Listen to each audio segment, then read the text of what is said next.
Bonsoir, on se retrouve pour un point de situation hebdomadaire sur la situation en Ukraine. Alors tout d'abord quelques informations générales.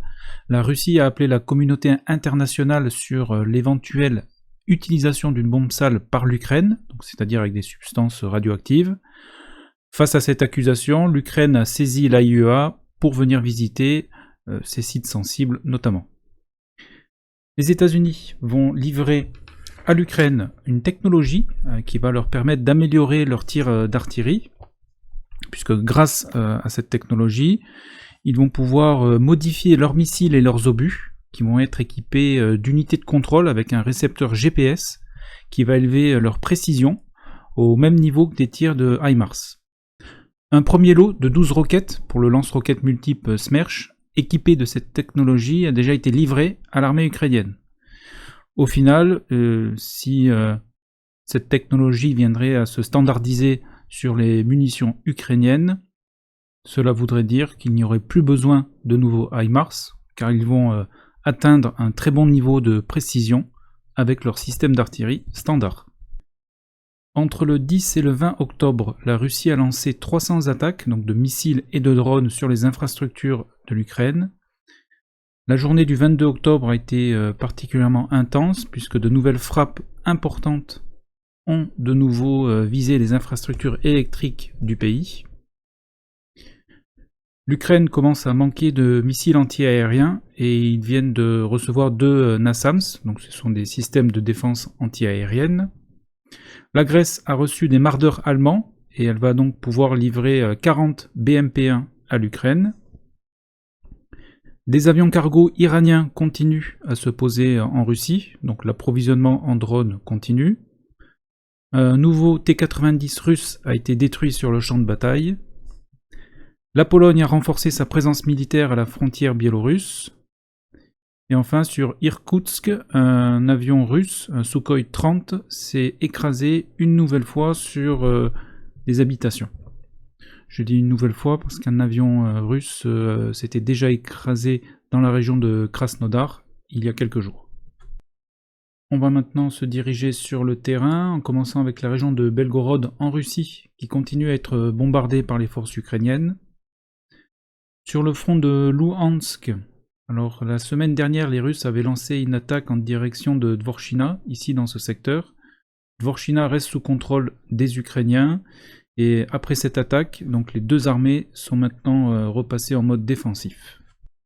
Pas beaucoup d'évolution sur la ligne de front, néanmoins dans la zone grise, quelques villages sont de nouveau disputés, comme Percho-Travnieve ici, ou Orlanskie. Ivanivka reste sous contrôle des Ukrainiens, tout comme Pichnaye ici. Les villages de Berestovie et Kuzemivka sont disputés.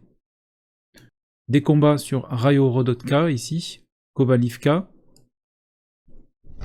Le 21 octobre, l'armée ukrainienne a lancé une attaque depuis Makiivka, ici, en direction de Plochanka. 3 groupes tactiques de la 66e brigade, appuyés par des véhicules blindés, donc ont lancé une attaque. Et ils ont été contraints de battre en retraite, car le feu de l'artillerie russe était trop intense, et les Ukrainiens n'ont pas pu atteindre la route Svatovie-Kremina.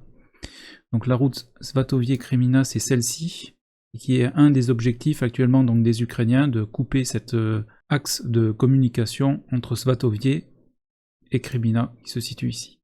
Les Ukrainiens n'ont donc pas réussi à étendre et sécuriser leur tête de pont, donc entre Makiivka et Neveskie, ici. Après 4 jours de combats intenses, leur attaque s'est épuisée, et ils se sont donc repliés et ont procédé à une rotation de leur effectif. Et quelques jours plus tard, les Russes ont lancé une contre-attaque localisée dans ce secteur, mais ce secteur reste très disputé avec de durs combats. Des renforts ukrainiens et notamment la brigade internationale sont arrivés sur le front de Louhansk et plus particulièrement sur Kupiansk, donc qui se trouve ici, également sur Borova, donc qui est la ville ici, et enfin sur Liman, qui se trouve ici. À l'ouest de Kremina, ici dans ce secteur, de durs combats sont également rapportés, et plus particulièrement sur Terny, Yampolivka, Torskie. Donc tout ce secteur est disputé actuellement. On se dirige maintenant sur le front donc, de Siversk. Alors ici, les Ukrainiens ont également reçu des renforts à Serebrenka.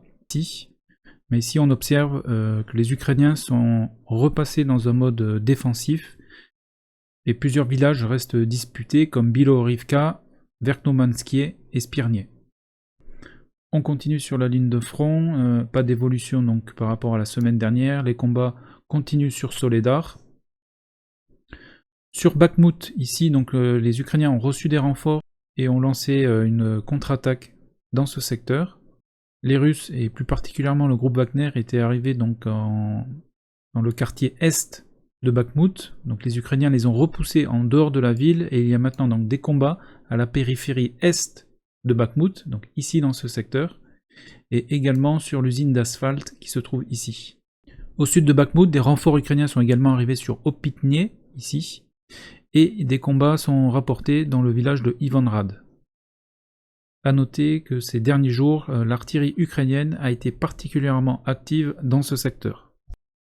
Tout comme la semaine dernière, les combats continuent sur Klishivka, sur Odradivka et sur Ozaranivka, qui se trouve ici. Pas de nouvelles sur Mayorsk. On continue sur la ligne de front. Tout comme la semaine dernière, il y a toujours des combats sur Keramik, ici. Pas de nouvelles sur Krasnohorivka. Dans le secteur Avdivka-Donetsk, il y a des combats au sud-ouest de Avdivka, et plus particulièrement sur Opitnie, Vodiane et Pervomaïskie. À l'ouest de Pisky, des combats également sur Nevelskie, qui se trouve ici.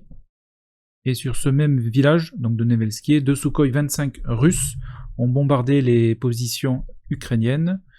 Vous pouvez retrouver la vidéo en description. On continue, Krasnohorivka reste sous contrôle des Ukrainiens, des combats sur Marinka et sur Novomikhailivka. Dans le secteur de Vuhledar, il n'y a pas d'évolution depuis cette dernière semaine. Tout comme dans le secteur de Zaporizhia, où la seule modification est sur le village de Stepovie, ici, qui a été repris par les Ukrainiens. Mais ici, dans le secteur donc, de Vuhledar et de Zaporizhia, les duels d'artillerie continuent. D'importants mouvements de troupes ont été observés donc, dans le secteur ukrainien, et plus particulièrement sur Oulialpol, donc cette dernière semaine. Et dans la partie qui est contrôlée par les Russes, sur Melitopol, une voiture piégée a explosé à proximité d'un bâtiment d'une chaîne de télévision locale. Et ici aussi, on a observé que les Russes accumulaient des renforts donc dans cette région, dans l'attente de l'offensive ukrainienne. On va maintenant se porter sur le dernier front, le front donc de Kherson, où les Ukrainiens maintiennent la pression donc, dans ce secteur, et plus particulièrement dans le secteur de Davydibryd, ici, et dans le secteur plus à l'est, ici en direction de Berislav. Donc ces derniers ont lancé de nombreuses offensives sans parvenir à percer la défense russe, au prix de pertes significatives. Et à noter que les Russes sont en train de construire une ligne défensive, donc à 10 km de l'actuelle ligne de front. Donc ici dans ce secteur, une nouvelle ligne fortifiée russe est en cours de construction. Dans la ville de Kherson, un recrutement d'une défense territoriale russe est en cours, avec notamment les civils qui ont refusé d'évacuer la ville. Le pont Antonovski reste impraticable. Il a néanmoins été de nouveau bombardé, et dans un des bombardements, des civils et des journalistes font partie des victimes. Le ponton, qui est construit juste à proximité du pont Antonovski, reste lui opérationnel. Donc c'est un ponton qui est vraiment très proche du pont Antonovski, dans le but certainement d'avoir une protection justement du pont, qui puisse protéger le ponton des attaques, des bombardements d'artillerie. A noter qu'une barge donc, russe sur le Dniepr a été détruite sur Lvovier, ici, dans ce secteur. Sur la ligne de front, il y a très peu d'évolution par rapport à la semaine dernière. Sukhanovie reste sous contrôle des Russes. Des combats ont lieu sur Piatikatki, ici, également sur Borozenskie, Ishenka, Brusinskie. Soki-Stavok reste sous contrôle des Ukrainiens. Chassivier ici sous contrôle des Russes, et par contre, information contradictoires sur Kostromka. C'est pour ça que je vais laisser la pastille noire en attente de confirmation. Et le reste de la ligne de front n'a aucune évolution donc depuis la semaine dernière. Un petit mot maintenant sur le barrage de Nova Kakova, donc le barrage Nova Kakova qui se trouve ici. Les deux parties s'accusent mutuellement de vouloir détruire le barrage. Les Ukrainiens affirment même que les Russes auraient déjà miné l'installation. Si le barrage est détruit, l'approvisionnement en eau de la Crimée va être très perturbé. Si le barrage est détruit alors que les forces russes occupent Kherson, donc ce qui est actuellement le cas, cela profitera à l'armée ukrainienne. Par contre, si le barrage est détruit après un éventuel retrait des forces russes de la ville de Kherson, cela leur sera profitable, puisque les Ukrainiens ne pourront pas passer le Dniepr pendant plusieurs jours, et ce qui permettra de couvrir la retraite des Russes. La bataille pour Kherson peut être décisive dans ce conflit. Si les Ukrainiens parviennent à reprendre le contrôle de la ville et à repousser les Russes derrière le Dniepr, il sera très difficile pour ces derniers de repasser le Dniepr pour une nouvelle offensive. D'ailleurs, c'est la seule tête de pont des Russes sur le Dniepr, puisque comme vous pouvez le constater. Et d'un autre côté, si les Russes parviennent à se maintenir sur Kherson, Mykolaïv et Odessa resteront sous leur menace. Donc voilà pour les informations donc au 26 octobre 2022. Donc en résumé et de manière générale, la ligne de front est restée stable cette dernière semaine. A noter tout de même qu'il y a de durs combats au nord-ouest et à l'ouest de Kremina où la situation est très instable. Les Ukrainiens ont repoussé les Russes de l'est de la ville de Bakhmout. Sur Kherson, les Ukrainiens maintiennent la pression sans parvenir à percer la première ligne de défense russe. Et je vous laisse maintenant avec un comparatif avec la ligne de front donc, du 14 octobre, donc il y a 12 jours.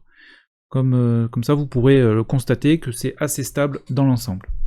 Voilà, et bien écoutez, je vous souhaite une bonne nuit, portez-vous bien et à la semaine prochaine.